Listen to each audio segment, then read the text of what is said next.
closing is really fucking easy compared to almost everything else. Like, it's really, really easy. All you do is take control of your personal life, ask the right questions and listen and think, okay, I probably should ask this question. Like, relatively speaking, it's like paint by numbers. It's really basic, and you can have a really, really, really good living. Like, everyone here, we have Manuel and Skylar. You should all be aiming to get to 50K a month.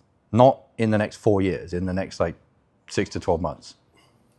It's really not that difficult. If you lock in for the next 12 months, I guarantee every single one of you could take your skill set to the level that could hit you 50K, your personal life to the level that could hit you 50K. And if you're not on the offer that can accommodate that, you could get onto the offer that could accommodate that. 3 steps to go from where you're at now, 20K a month, 15K a month to 50K in 12 months. Easy. You've just got to, like Jeremy and I were talking as well, you've got to focus on the right things. Don't be, do I do this? Do I jump to managing? Do I jump to being a business owner? No, just dial in your skill set, dial in your personal life, and make sure you're on a unicorn offer, and you could be making 50K.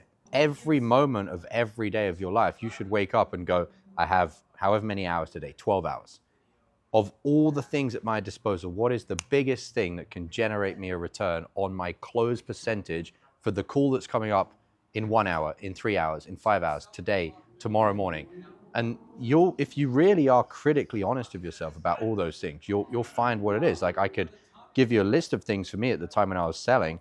I remember pretty early days, I was sat there on this wooden table, this shitty, not a nice one like this, a shitty wooden table. I was like, you know what? I just don't really feel like a badass at this office desk. And so I realized that the highest leverage thing for me to do in that moment was to go online, order a desk for $350, get it posted to me. It took a week or 10 days for it to arrive, but in that split second, something inside of me already knew what the highest leverage thing was that I could take action on in that very moment. And you'll always be able to find what those things are in any moment. And very rare is it sit and do a role play. Like, listening to a call and reviewing your call is a pretty high level one, but actually just jumping on and doing a role play, I don't think is that high level. It would be much better most of the time to listen to one of UM's rants. Because most of the time when you're not closing, it's because you're in the wrong state. You don't have momentum, you're not enthused, you're not excited, you're not interested in what you're doing, you're chasing the sale. So you go and listen to the rant, and you change your mind and you change the result. Whereas what everyone's trying to do, which is why they're in the slow lane, is they're like, oh, if I just do more hours of role play. So you don't necessarily need to role play. You need to know what is the critical thing that you're not doing. It might be a critical thing that you're not doing on a sales call. You didn't ask this question, or you didn't say this thing, but more often than not, it's a critical way of your mind being primed that you need to change. Your mind isn't set up right. How are you able to gain this clarity of like what you actually need to do to hit your goals, if that makes sense? So once you've got the goal, how do you get the clarity to hit the goal? Yeah. Maths. You're crunching the numbers. I spend so much of my time, and I spent even more as a closer, just doing maths. Okay, I want a car. It's 150 grand. This is my price point. This is my show rate. This is my close rate. This is how many days it's going to take. I don't want it to take 12 months. How do I do it in 6 months? Well, my close rate would need to be this. My show rate would need to be this. And just like the financial target is a number that is like primed into your subconscious. If you put 100 grand on a piece of paper, when you reverse engineer the maths and you start seeing the close rate number and the show rate number, it's very similar, that it starts becoming like manifested. If you know, okay, I need my show rate to be 60%, you will start doing the activities that increase the show rate. So you're doing more actions, but you're also now assuming and expecting it to happen. So it starts happening.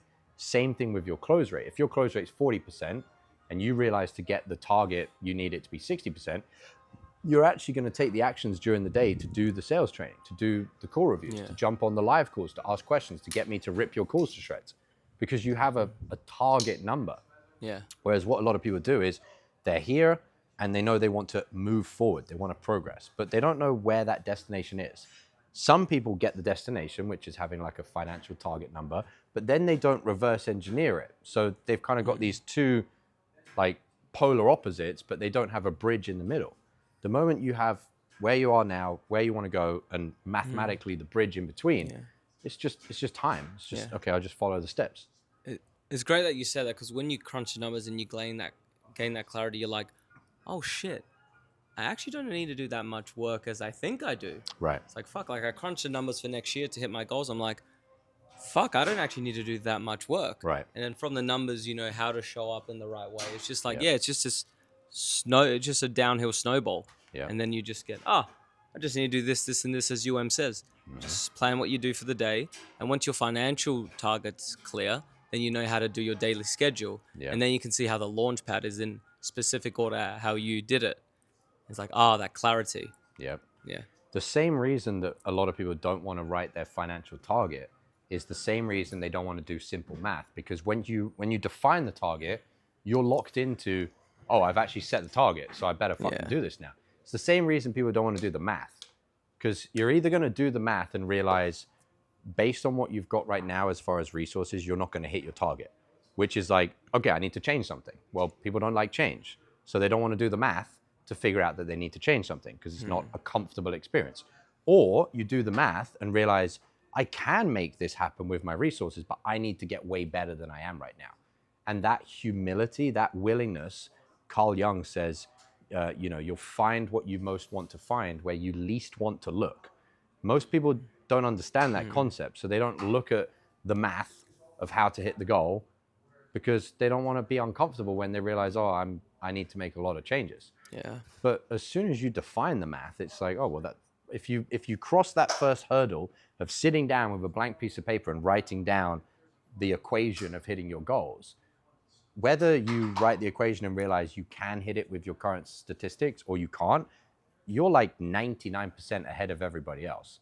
Because now you know I need to take some form of action to make it possible. Most people just don't like maths. Yeah. It just unlocks the door to everything you need to do. Literally. And it sounds like, Yeah. Yeah. Yeah.